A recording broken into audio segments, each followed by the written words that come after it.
इद्दत क्या है और क्यों लाजिम है? शौहर का इंतकाल होने की सूरत में बेवा को इद्दत के तौर पर 4 महीने और 10 दिन गुजारने हैं। कुरान पाक में अल्लाह ताला का फरमान है, और तुम में से जो लोग फौत हो जाएं और बीवियां छोड़ जाएं, वो औरतें अपने आप को 4 महीने और 10 दिन इद्दत में रखें। शौहर के इंतकाल से पहले औरत हामला हो या कुछ दिन बाद इल्म हो तो इद्दत डिलीवरी तक होगी, ख्वाह ये मुद्दत 9 माह ही क्यों ना हो। कुरान पाक में अल्लाह ताला का फरमान है, और हामला वालियों की इद्दत उनका हमल है।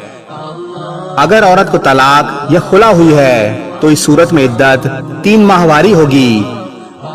कुरान पाक में अल्लाह ताला ने इरशाद फरमाया, मुताल्लिका औरतें अपने आप को 3 हैज तक रोके रखें। जिन औरतों को कम उम्री या ज्यादा उम्र होने की वजह से हैज आना बंद हो गया हो तो तलाक या खुला की सूरत में इनकी इद्दत 90 दिन होगी, बशर्त चांद की पहली तारीख को तलाक ना हुई हो, वरना 3 माह इस्लामी इद्दत होगी। इद्दत के मसाइल। इद्दत की शुरुआत इस वक्त से होगी जब शौहर की वफात हुई है। अगर किसी बेवा को कुछ दिन ताखिर से शौहर की वफात की खबर मिलती है तो भी इद्दत की शुरुआत इसी दिन से मानी जाएगी जब वफात हुई हो, यानी अनजाने में गुजरे अयाम भी इद्दत में शुमार किए जाएंगे। बेवा औरत उस जगह इद्दत गुजारे जहां शौहर ने रिहाइश दे रखी हो।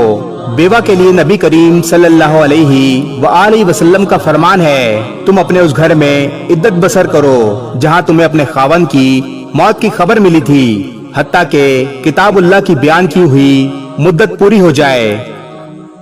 दौरान इद्दत सफर करना मना है, इसलिए हज व उम्रे का सफर हो या सैर व तफरी का सफर या बिला जरूरत सफर घर से निकलना हो, ये सब बेवा के लिए दौरान इद्दत ममनू है।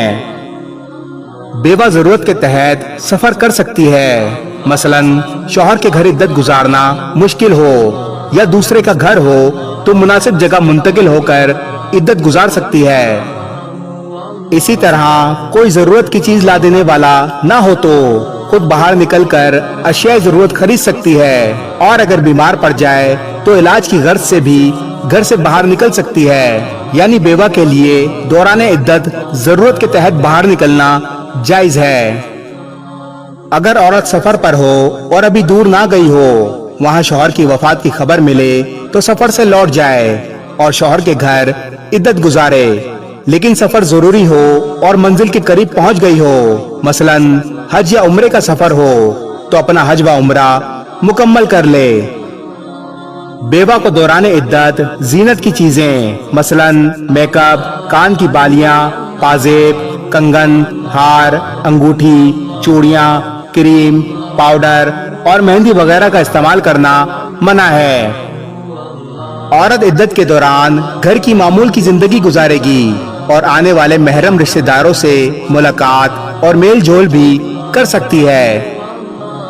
जब औरत की इद्दत मुकम्मल हो जाए तो जहां चाहे दूसरे दीनदार मर्द से शादी कर सकती है। दूसरी शादी इद्दत के बाद ही होगी। इद्दत के दौरान निकाह और पैगाम निकाह दोनों गलत हैं। उम्मीद करता हूँ आपकी मालूमात में इजाफा हुआ होगा। मुझे अपनी दुआओं में याद रखें। इस वीडियो को आगे शेयर जरूर करें और सदका जारिया का हिस्सा बने। जज़ाकल्लाह।